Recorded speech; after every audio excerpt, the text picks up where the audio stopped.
नमस्कार। आप देख रहे हैं दैनिक निष्पक्ष पोस्ट का डिजिटल वर्जन, जहां खबरें होती हैं साफ, सटीक और निष्पक्ष। देखिए, दैनिक निष्पक्ष पोस्ट के लिए दरभंगा बिहार से कैलाश ठाकुर की ये रिपोर्ट। का पूरा हमारे आयशा के लोगों ने विद्यार्थियों के साथ, छात्रों के साथ, छात्राओं के साथ, ट्रेडर्स के साथ जहां जो घटना हो रही है हम उसका मुखालफत कर रहे हैं। और सबसे बड़ी बात है कि आतंकी हमले के शिकार परिवार की महिलाएं मजबूती से इस बात को कह रही हैं कि कश्मीर के लोगों ने तो मुझे बचाया है, कश्मीर के लोगों ने जान दे करके, खून दे करके, हर तरह का सेवा दे करके हमारी रक्षा की है। इसलिए इस मसले का धार्मिक आधार पर विभाजन के रूप में इसको आगे नहीं बढ़ाया जाना चाहिए। तमाम लोगों को मिल करके, आतंकवाद एक बीमारी है, आतंकवादी एक व्याधि है, इसका मुकाबला करना चाहिए। सालगांव की घटना बहुत ही त्रासदपूर्ण है, बहुत ही दुखद है और पूरा देश एकजुट होकर के आतंकवाद के खिलाफ लड़ने का संकल्प लिया।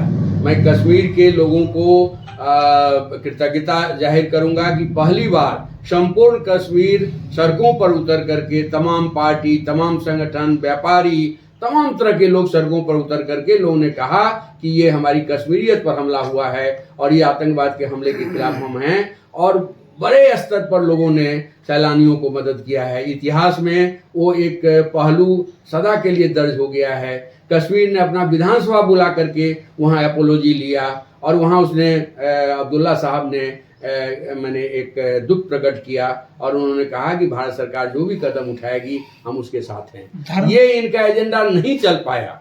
ये चाहते थे कि इसके नाम पर धार्मिक विभाजन हो जाएगा पूरे देश में, ये एजेंडा नहीं चल पाया। और भी कई तरह की वो कोशिश कर रहे हैं, वो एजेंडा इनका नहीं चल पा रहा है। मुझे लगता है कि इन तमाम कारणों का भी एक वजह ये है कि इनको राष्ट्रीय स्तर पर जाति जनगणना की घोषणा करनी पड़ी। धर्म कल कहिए तो महागठबंधन दलों का एक राज्य स्तरीय प्रतिनिधि सम्मेलन पटना में हो रहा है। उस सम्मेलन से एक आगे की रणनीति पूरी बनाई जाएगी और 2025 में भाजपा को, एनडीए की सरकार को बिहार से कैसे बाहर किया जाएगा, इसको लेकर के हम लोग मजबूती से काम करेंगे। और लेकिन इस संदर्भ में जो बात आपके बीच में हम रखना चाहते हैं कि मिथिलांचल में पिछला 2020 में महागठबंधन का प्रदर्शन बहुत खराब रहा। पूरे बिहार में जहाँ जहाँ भाकपा माले, जिस जिले में भाकपा माले की मौजूदगी थी, उन जिलों में महागठबंधन का बेहतर प्रदर्शन रहा। लेकिन दरभंगा और मधुबनी में, सुपौल में भाकपा माले की कोई उपस्थिति नहीं रहने के चलते महागठबंधन का जो प्रदर्शन रहा वो बहुत ही खराब है। इस पहलू पर भी महागठबंधन दलों को विचार करना चाहिए और खास करके सबसे बड़ा दल होने के नाते राजद को इस दिशा में सोचना चाहिए और एक समग्र तौर पर जो बिहार का परिदृश्य है उसमें यदि बेहतर तौर पर यदि हम लोग इस दिशा में आगे बढ़ेंगे तो 2025 में राजग अपने ही भार तले बिखरेगा और महागठबंधन की सरकार बिहार में बनेगी। 20 मई को पूरे देश में मजदूर संगठनों की ओर से संयुक्त हड़ताल हो रही है और उस संयुक्त हड़ताल में तमाम तरह के संगठन, ग्रामीण मजदूर संगठन से लेकर के हवाई जहाज में काम करने वाले मजदूर, रेलवे, पोस्टल, टेलीग्राफ, तमाम तरह के मजदूर 20 तारीख को देश में कॉरपोरेट राज के खिलाफ, सरकारी संपत्तियों को बेचने के खिलाफ, निजीकरण करने के खिलाफ एक बड़ा मुद्दा को लेकर के लोग सामने आएंगे। बिहार में ग्रामीण मजदूर संगठनों के साथ भी मिल करके एक ग्रामीण हड़ताल को भी हम लोग संगठित करेंगे और यदि महागठबंधन का कल ऐलान होता है तो 20 तारीख को महागठबंधन दलों की ओर से भी और तमाम तरह के ट्रेड यूनियन संगठनों की ओर से समाहरणालय पर एक बड़ा प्रदर्शन होगा, एक विशाल प्रदर्शन होगा। ये हम लोगों की ओर से इस दिशा में बढ़ा गया है। 11 तारीख को दरभंगा एक नए विमर्श का गवाह बनने जा रहा है। दरभंगा के इतिहास में शायद पहली बार सामाजिक न्याय के विभिन्न धारा उपधारा समूहों का एक बड़ा समागम प्रेक्षागृह में होने जा रहा है। दीपांकर भट्टाचार्य जी आ रहे हैं, प्रोफेसर लक्ष्मण यादव आ रहे हैं, ये अली अनवर साहब आ रहे हैं, तेजस्वी यादव के भी पार्टी के अन्य लोग रहेंगे। आयशा की एक बड़ी जीत अभी जेएनयू में हुई है। एबीवीपी को इस कठिन दौर में पहलगांव के हमले के आतंकी हमले के बाद जेएनयू में विद्यार्थी परिषद को हरा करके आयशा की बड़ी जीत हुई है। उस संगठन के जो राष्ट्रीय महासचिव प्रसेनजीत कुमार हैं वो भी उसके एक वक्ता हैं। तो मुझे लगता है कि दरभंगा में एक बड़ा विमर्श होगा, नया विमर्श होगा और यहाँ पर क्रांतिकारी बदलाव की जो ताकत है, सामाजिक बदलाव की जो ताकत है, सामाजिक न्याय की जो ताकत है, एकताबद्ध होकर के इस दिशा में हम आगे बढ़ेंगे और मिथिलांचल को भाजपा का जो गढ़ बना दिया गया है उस गढ़ को हम लोग तोड़ेंगे, भेदेंगे और बहुजन समाज मजदूर वर्ग का एक बड़ी दावेदारी सामने आएगी। 2-3 छोटे और इंडिया गठबंधन की ये बड़ी जीत है और मुझे लगता है कि इसका दूरगामी असर भारत की राजनीति पर होगा। दूसरा सवाल है सर, चिराग पासवान जो एनडीए के ही घटक दल है, उनका कहना है कि ये जातीय जनगणना को सार्वजनिक न किया जाए क्योंकि इसका राजनीतिक दुरुपयोग होगा। आप क्या प्रतिक्रिया? मैंने पहले ही कहा कि मैंने जन आंदोलन के दबाव में एनडीए को ये फैसला करना पड़ा है। एनडीए में भारी बिखराव है इस मुद्दा को लेकर के, अपने ही भार तले एनडीए करा रहा है और चिराग पासवान का जो बयान है उनको सवर्ण चेहरा बनना है। इस दिशा में ये दरअसल ये बयान ही अपने आप में जनगणना के खिलाफ है। पहलगाम में हम मोदी जी की सरकार है, मोदी जी की सरकार को आतंकवाद से लड़ना नहीं है, मोदी जी की सरकार को जुमलेबाजी करनी है, बड़ी बड़ी बातें फेंकनी है और उनको आतंकवाद के खिलाफ लड़ाई से बहुत मतलब नहीं है। आतंकी संगठनों को अभी तो एक बात आ रही है कि अडानी का पोर्ट है मुंद्रा एयरपोर्ट, मुंद्रा पोर्ट पर 22,000 करोड़ का माने ये हीरोइन और इस ड्रग्स बरामद हुए और एनआईए की रिपोर्ट आ गई है कि उसके पैसे का इस्तेमाल लश्कर ए तोयबा को मिला।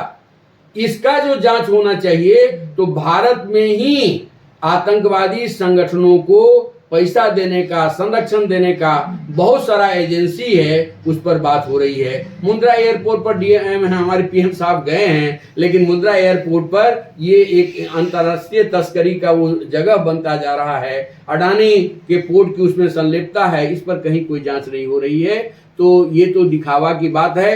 हिंदुस्तान एकताबद्ध है, एकताबद्ध होकर के हिंदुस्तान में बहुत सारी समस्याओं का मुकाबला किया है, आतंकवाद का भी मुकाबला करें। बिस्फी के विधायक बचौल साहब हैं, उन्होंने कल कहिए तो महागठबंधन दलों का एक राज्य स्तरीय प्रतिनिधि सम्मेलन पटना में हो रहा है। उस सम्मेलन से एक आगे की रणनीति पूरी बनाई जाएगी और 2025 में भाजपा को, एनडीए की सरकार को बिहार से कैसे बाहर किया जाएगा, इसको लेकर के हम लोग मजबूती से काम करेंगे।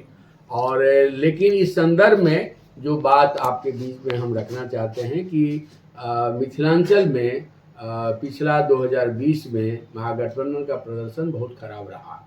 पूरे बिहार में जहाँ जहाँ भाकपा माले, जिस जिले में भाकपा माले की मौजूदगी थी, उन जिलों में महागठबंधन का बेहतर प्रदर्शन रहा। लेकिन दरभंगा और मधुबनी में, सुपौल में भाकपा माले की कोई उपस्थिति नहीं रहने के चलते महागठबंधन का जो प्रदर्शन रहा वो बहुत ही खराब है। इस पहलू पर भी महागठबंधन दलों को विचार करना चाहिए और खास करके सबसे बड़ा दल होने के नाते राजद को इस दिशा में सोचना चाहिए और एक समग्र तौर पर जो बिहार का परिदृश्य है उसमें यदि बेहतर तौर पर यदि हम लोग इस दिशा में आगे बढ़ेंगे तो 2025 में राजग अपने ही भार तले बिखरेगा और महागठबंधन की सरकार बिहार में बनेगी।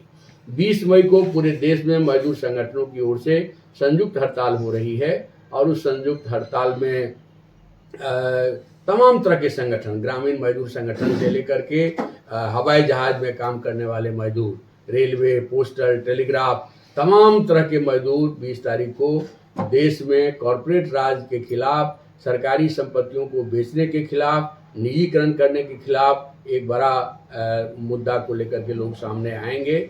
बिहार में ग्रामीण मजदूर संगठनों के साथ भी मिल करके एक ग्रामीण हड़ताल को भी हम लोग संगठित करेंगे और यदि महागठबंधन का कल ऐलान होता है तो 20 तारीख को महागठबंधन दलों की ओर से भी और तमाम तरह के ट्रेड यूनियन संगठनों की ओर से समाहरणालय पर एक बड़ा प्रदर्शन होगा, एक विशाल प्रदर्शन होगा। ये हम लोगों की ओर से इस दिशा में बढ़ा गया है। 11 तारीख को दरभंगा एक नए विमर्श का गवाह बनने जा रहा है। दरभंगा के इतिहास में शायद पहली बार